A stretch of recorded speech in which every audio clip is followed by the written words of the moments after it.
Good morning guys. स्वागत है मेरे यूट्यूब चैनल चरण सिंह स्टडी में। देखिए गाइस, आज हम देखेंगे क्वेश्चन नंबर 2।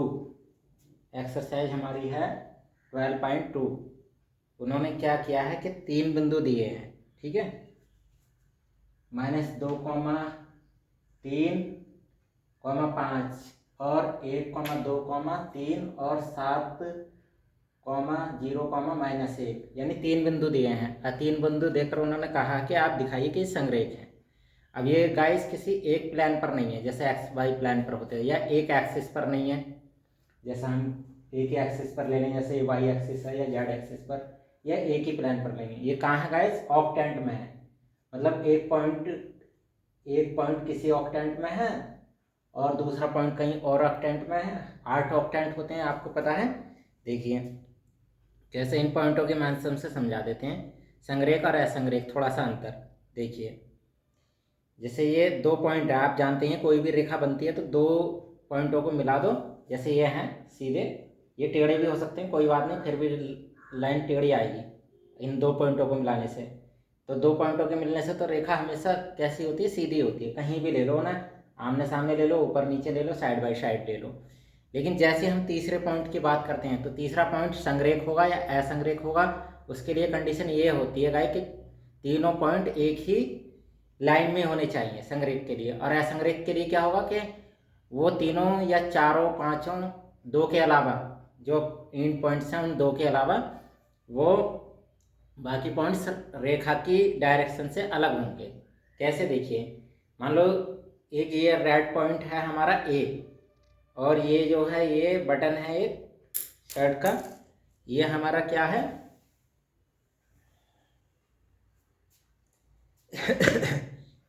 ये खुल गया गाइस, देखिए कोई बात नहीं। इसमें देखिए ये 2 पॉइंट हैं। इन 2 पॉइंट के अगर बीचों बीच या एक की तरफ ज़्यादा और एक की तरफ कम तो वो चलेगा। अब इनके अगर सामने हैं पॉइंट तो वो होगा संरेख। अगर कहीं बीच में आ जाए, बीच में कैसे? जैसे यहाँ पर या ऊपर या एक के ऊपर, तो ये क्या होंगे? असंरेख। बस इतना ही समझना है। देखिए अब ये तीनों पॉइंट है, तीनों पॉइंट बिल्कुल एक ही लाइन पर है तो इन्हें कहेंगे संरेख। तो इसका कॉन्सेप्ट सीधा सा ये है कि देखिए जो ए और सी की दूरी है, जब संरेख है पॉइंट, तो ए और सी की दूरी किसके बराबर होगी? A B plus B C की दूरी के बराबर। अब यहाँ पर 2 पॉइंट के बीच की दूरी का सूत्र लगाएंगे तो 2 डायमेंशन में क्या होता है? अंडर रूट एक्स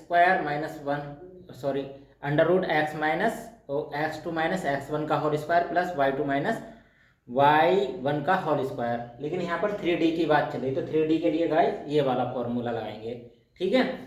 तो ए बी और प्लस बी सी का योग किसके बराबर आना चाहिए? ए सी के बराबर। पहली वाली कॉन्सेप्ट है। बाकी ये भी कंडीशन बन सकती हैं, आप चेक कर सकते हैं इनसे, ठीक है। कोई जरूरी नहीं है गाइस कि हम ए या सी पॉइंट को ही इन पॉइंट मानेंगे, मतलब किसी रेखा के। हमारे ए और बी भी कोई इन पॉइंट्स हो सकते हैं किसी रेखा के, ठीक है। फिर बीच में सी ले लेंगे, या फिर हमारे इन पॉइंट्स जो सिरे के पॉइंट हैं वो क्या हो सकते हैं? बी सी भी हो सकते हैं, तो ए पॉइंट को बीच में ले लेंगे, ठीक है।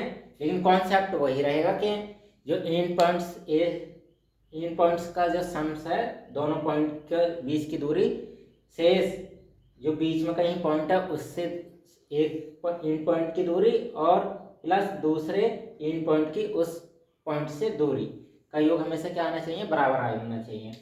तो ये हमने देखिए गाइस करा है। आप इसे x1 y1 z1 मानेंगे, इसे x2 y2 और z2, इसी प्रकार इसे c मानकर हम गाइस क्या मान सकते हैं बताइए? इसमें भी x2 y2 और z2, इसे c मान सकते हैं, इसे a b c। फिर आप इस कॉन्सेप्ट के अकॉर्डिंग दूरी का फॉर्मूला रख देंगे। अब देखिए आप, ये कितना आया? B C square equal to हमारा 60 आया, और जब इसका अंडर रूट निकालेंगे तो 2√14। ए बी स्क्वायर कितना आया हमारा? 14। 14 का स्क्वायर निकालेंगे तो √14। ए सी स्क्वायर कितना है? 126, इसका अंडर रूट निकालेंगे 3√14। 14। तो इन दोनों का जोड़ ये क्या है गाइस, बराबर है, किसके बराबर है, इस AC के स्क्वायर।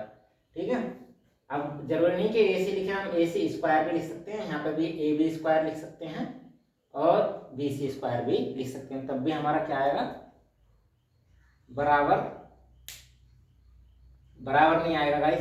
क्यों, देखो यहाँ पर 126 आ रहा है, यहाँ पर 54 आ रहा है, इसलिए अंडर रूट से ही हमें फाइंड आउट करना है। ठीक है, तो अंडर रूट से फाइंड आउट करेंगे तभी हमारी एक कॉन्सेप्ट, ये वाली कंडीशन सही है, अंडर रूट लेना जरूरी है तभी, क्योंकि अगर हम खाली स्क्वायर ही रहने देते हैं तो देखिए यहाँ पर 126 आ रहा है स्क्वायर, और यहाँ पर कितना आ रहा है, AB स्क्वायर का मान कितना आ रहा है, 14, तो 14 और 56 कितने होते हैं बताइए, 60 और 70, ये 70 और ये 126, तो इसलिए ये सेटिस्फाई नहीं हो पाएगा जब तक इसे हम रूट की वैल्यू नहीं निकालेंगे।